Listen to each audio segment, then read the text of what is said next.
Hello, everyone. Welcome to another episode of running some gameplay and commentary with the new deck.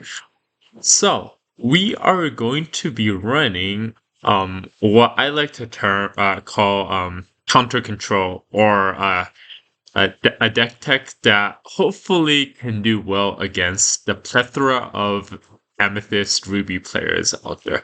So, recently there's just a lot of players running Be Prepareds, a lot of removal with Hades, Dragonfires, Maleficents, all that good stuff. Elsas for targeted shenanigans and everything. So I was just racking up my brains trying to figure out something to kind of counter that play style. And sure, we can do a rush like Amber, Emerald sort of deck thing, but I feel like there's so much tech in control now just to try to counter a rushy style. For example, you have Gastons, you have Befuddleds and that sort of stuff that I wanted to take a different kind of course. And so I went with the ward path. So we're running 44 green cards and 16 blue ones. I'm actually going to modify this deck a little bit. Somebody provided a really good kind of bit of advice. Why not just take out Duke and put in some Flounders, right? Flounders for the win. And I kind of agree because if you run out of Flounder at the beginning, you're still hiding the fact that you're running green. So that's a pretty good bit of tech. Let's just rename it. All right. So without further ado, let's talk about the cards I include. Let's go through the blue ones first. So we only just include four copies of a one drop, which is Flounder. Realistically, we're if we're talking about one drop creatures, it's either gonna be Flounder or Duke of Wesselton. And both are just pretty generic 1 for 1 ones. Kind of nice to have something to do on turn one, but at the same time, also if you're running a card on turn one, you're also depriving yourself of ink, right? And this deck really wants to hit 5 ink, and as surprised as it may seem, hitting 5 ink can be a little bit of a challenge. So that's why sometimes you actually might want to save your one drops for ink rather than play them. Having said that, if you're going first, playing out a one drop guarantees you some lore. If you're playing second and your opponent drops like a Baby Maleficent or a Lilo, one drop 2/2 can deal with your opponent's one drop 1/1 that generates 2 lore. So having a little bit of kind of play around that is useful. Next, we have kind of what I want to kind of say the beginning of the word suite. So we have Auroras, 4 copies of the Regal Princess and 4 copies of the Dreaming Guardian. And really, 2 drop 2/2 questing for 2 lore is nice, but most of the time you almost always want Flynn Rider, but as your go-to 2 drop more than you want Aurora. Just because she's really fragile. Opponents can attack into her and remove her and still have something on the board. So a lot of times you end up just playing her for her shift ability to give some of your other creatures ward. I would have to say in this deck, the Aurora and the 2 Auroras are probably the weaker of the card sets. But we'll see. Like, it's really difficult to replace them with anything better, and we really want to run blue just because of Donald Duck and Eye of the Fates. And I'll kind of explain as we go on. So one of the key cards we have in this deck, surprisingly, is Eye of the Fates, and it is just an item that gives you additional lore each turn. And especially when you combine it with your ward characters, it really adds up. Now, the thing about my like inspiration behind Eye of Fates is that right now, control decks generally don't run item removal. So most of the time, like we're not dealing with item like steal or that sort of those sort of cards in the deck. So Eye of Fates will generally stick on the board, and you always have it. It is a bit steep at forecast. Sometimes you have better forecast plays. So it really depends on when you want to run Eye of Fates. But once you get it going, it really puts a clock on your opponent. And then finally, we have the Donald Duck, which is just a great card that has Ward and Quest for 2. And at like early on when this card was released, like it doesn't seem quite like any too much or anything, but any card that has Ward inherently, man, really works well against control decks, especially with Eye of the Fates to help generate more lore for that character. So that's the blue Sapphire cards. And then in green we have a bunch of the cards that you're used to. Green just has really good early game pressure. We include 4 copies of Aladdin just for the ward. Because once again, pop Aladdin down with Eye of the Fates, it can quest for 2, 3 sometimes lore. Really nice. And opponent has a tough time removing it from the board.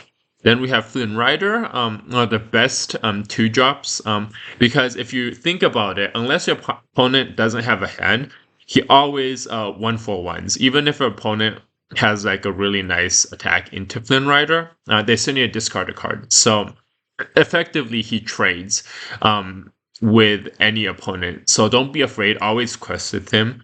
It just makes it really awkward for the opponents to attack. Into the Flynn Rider. Then we have a bunch of our lore generators. We just want to go fast too with this deck. So we run 4 copies of the Cheshire Cat. Once again, just always quest with him if you are able to. And thankfully, all of these cards have really low attack, so you don't want to attack with them anyways. So I always joke this deck kind of runs itself because you really don't have too many options. You're running how the deck can run pretty much. We run 4 copies of Mother Knows Best. It's an uninkable 3-drop bounce card. Sometimes bouncing an opponent's threat that could remove your ward characters can really make a difference. And it's such a cheap genie effect that we just include it. We have 4 copies of the Hans because we need something to play on turn 4, and 3 lore is really, really, really nice. And then Tinkerbell, we add a little bit of evasive to the package, just to tech against like those Aladdins and so forth. And then Cusco and Mad Hatter at the 5-drop for Emerald. Pretty normal cards to include in most Emerald decks. Cusco is just insane. A 5-drop quest for 3 with Ward, so that pretty much guarantees you 3 lore, unless your opponent has it be prepared. And it trades 1-for-1. So pretty much everything you want in a rush type deck. And then the Mad Hatter gives us a little bit of card draw. Between the Cusco and the Mad Hatter, you always want to choose to run the Cuscos. And then at the very end, we have Genies and John Silver's just to hopefully close out the game. If you're playing against a control type deck and you haven't really come close to closing out the game by the time you have enough ink for Genies and John Silver's, probably going to lose anyways. So just don't have too much in terms of the top ends, but they're good enough. John Silver, sometimes if you're racing, you slow your opponent down just enough. Same thing with Genie. Sometimes you need one of your ward characters to quest, and so we can bounce and something opponent can attack with. So that's pretty much the tech. We'll run some games as always, and we'll see how it goes. More so, I'm probably after this going to do some more of the Elsa Ruby Amethyst control deck, because I think there's a lot more strategy and ways to go right or go wrong. With this deck, it's kind of nice because it's not super stressful to play, and you either win or you don't, and it's pretty obvious. So it's pretty nice. I do think one of my considerations as we're kind of nearing LGS release for Lorcana is bringing some fun decks to play with opponents so that like doesn't end up being like super stressful, like control versus control, or like one wrong play really matters. So I think that some of these decks can be a little bit more fun to play.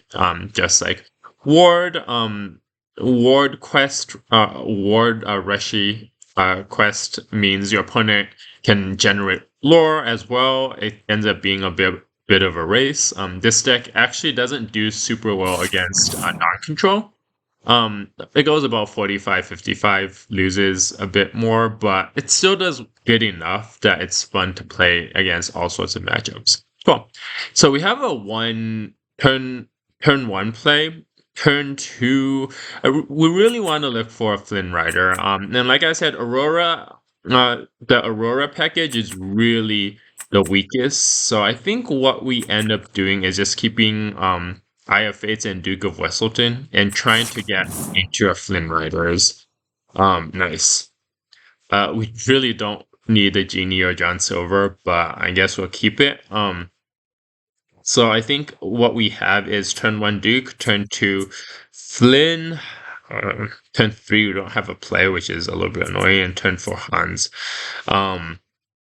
So yeah, one of the best draws we could probably get into is Tamatoa. Item Slingers. Okay, so Item Slingers probably run a bit of removal. And they're pretty fast with Bell. I don't know what the other color is, so we'll have to keep an eye on what other card they use. Okay. What? Okay, well, that's a nice draw. I'll take the Cruciger any day. So we will ink a Duke to play out a Duke and start the pressure.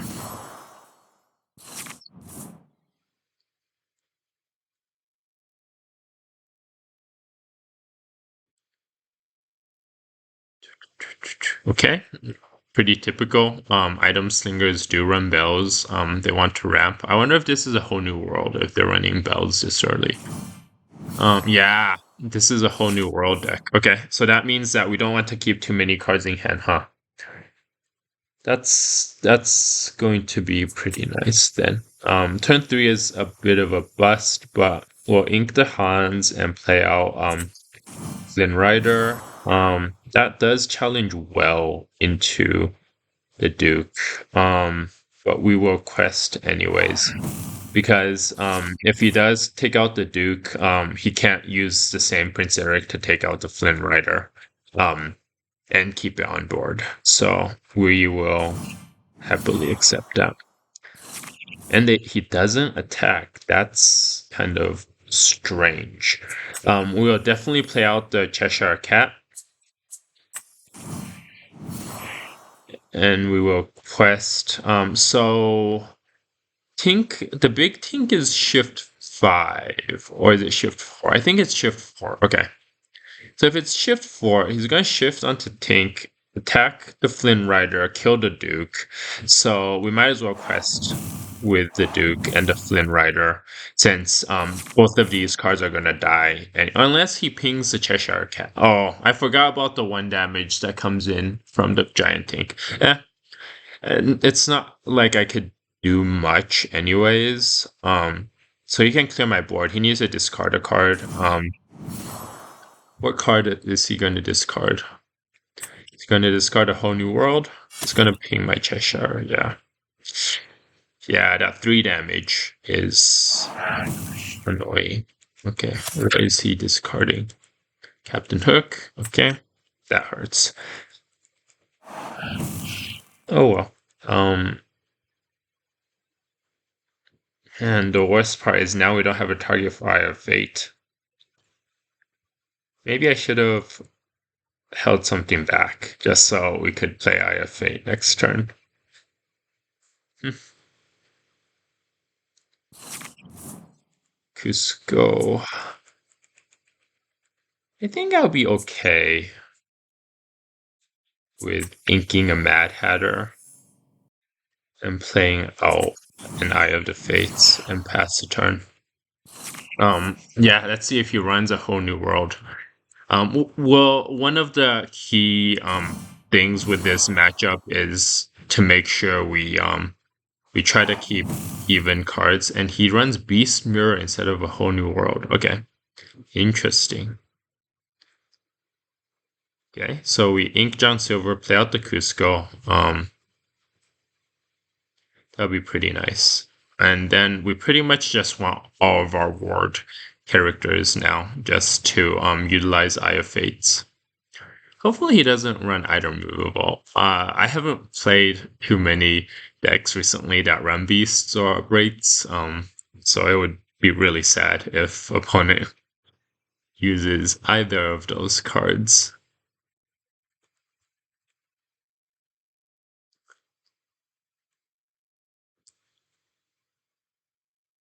Man, that turn 3 Cheshire Cat. Yeah. The only way I could have avoided it is if I didn't quest with anything. Maybe that would have been the play, huh? Yeah, strange opponents not doing much. Do we want to keep John Silver and ink the Aurora? Aurora can be nice. What's better, John Silver or Aurora? We want to run out the Cusco no matter what. Yeah, so let's just ink the Aurora and run out the Cusco and pass the turn. I mean,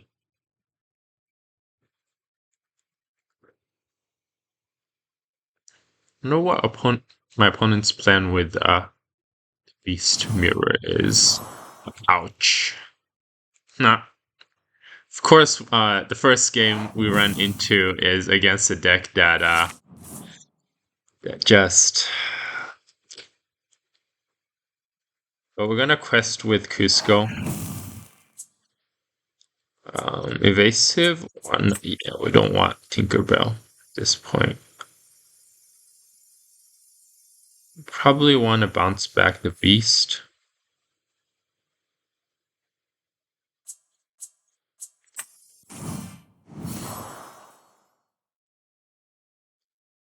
And pass. Tinkerbell's gonna kill Cusco, kill itself, which is a fine trade. Ping Genie for 2 damage, which I'm not super upset about. And then we have John Silver next turn. Ping the Genie. Kill the Tink.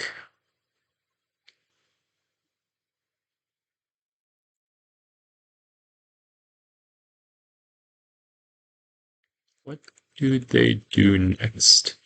They ink the Beast. Play out another Tink.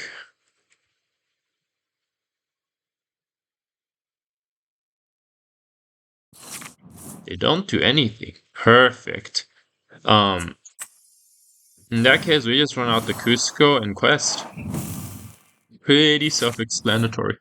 Playing out the Cusco because he has Ward and Quest for 3, so a little bit better than the John Silver. Nah, yeah.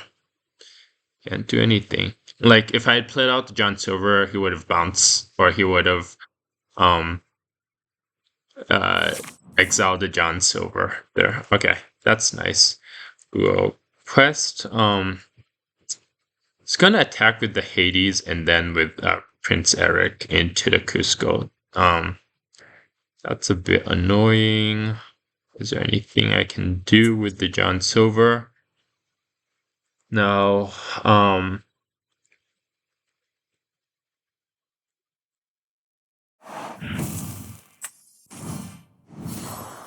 Yeah, we just give Hades Reckless and pass. So that'll leave the Hades on board. I'll be at 14.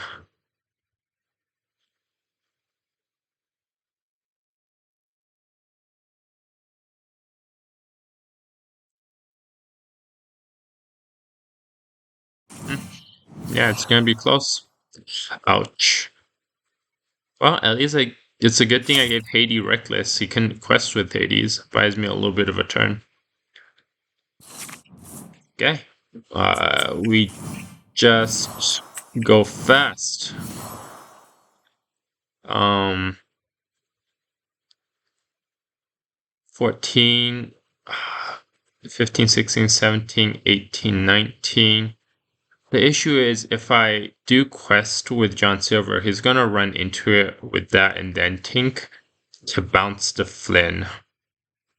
Maybe I shouldn't have played the Flynn out. Yeah, playing a little bit too fast, but should be okay. Are we okay? Yeah, we have to quest. No question about it. And we'll give the Tinkerbell Reckless and pass.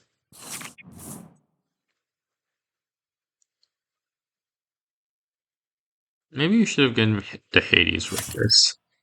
Oh, wow. Yeah, we should have given the Hades Reckless. That was... I forgot about the 1 damage. Did it show up? Maybe it didn't.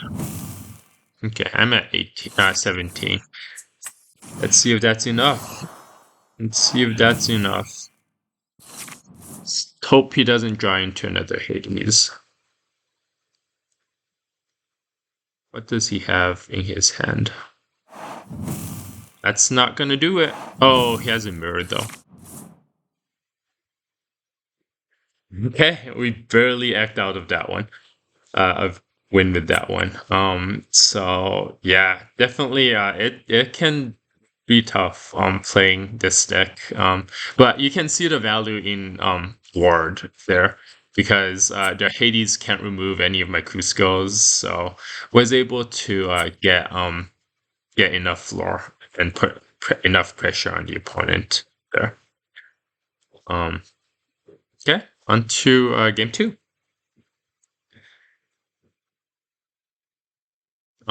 Yeah, with the current state of the what I consider the meta right now, you really have either like super aggressive rush, sorry, not rush, super aggressive aggro. So you have packages like Amber with Lilo and Simba. Um, and kind of just in time to get like your emerald quest for 3 lore characters. You have the control set, and you have kind of anything in between, like steel mid range. So once again, gonna mulligan away the Auroras. Debating whether or not, yeah, I don't think we want the Tink. We really want some of our board. We do want to keep the Duke, I, and the Flynn Rider. Nice. We got Cusco. Um, that's a really nice curve. 1, 2. Once again, we don't have. Oh, we do have a 4, 5. 1, 2, 3, 4, 5, 6. That's awesome. So we will ink a John Silver and play out our 1, and just start kind of get the train rolling here. We also can ink a Mad Hatter because we do have a turn 5 play. Okay, well, once again, we're running to kind of some sort of control here. You know what? Hans is probably better than the Mad Hatter. So we're probably going to ink the Hatter, play out the Flynn, and quest with the Duke, and hope that they play a Grand Matala next turn because that is not a threat at all against our deck.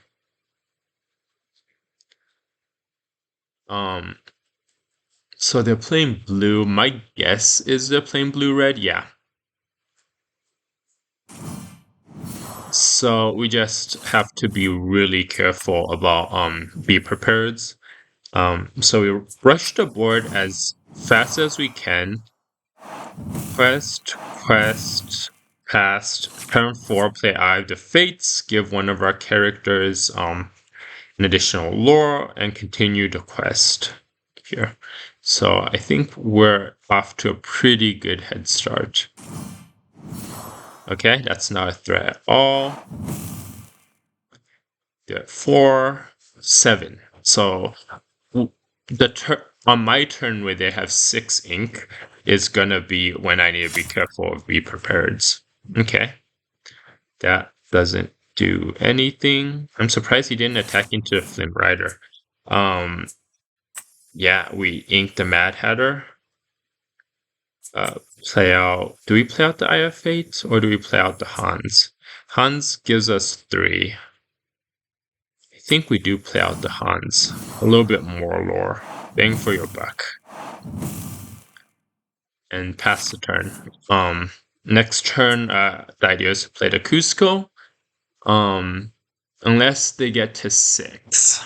So if they get to 6, if they ramp and get to 6, I'm going to keep Cusco in hand because we want to make sure that after a be prepared turn, they're going to ink something.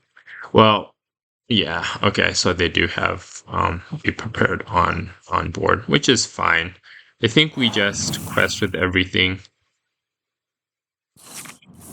And this is a great part because now I can drop the Eye of Fates and it's essentially like a free character, right? That I don't have to be worried about running into be prepared for. And so now opponent probably has to play be prepared.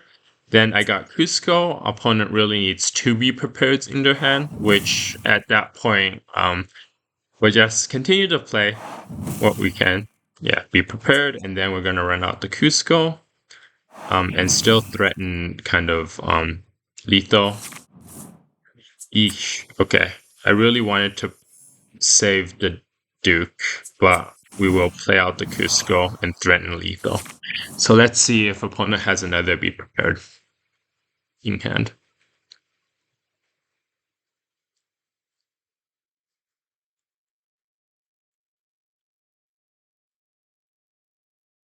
Fingers crossed. That's why we run counter control, man. That's why we run counter control. Yeah, you got nothing. Can't do anything with the Maui. Sometimes it just feels real nice to be able to beat a control deck like this.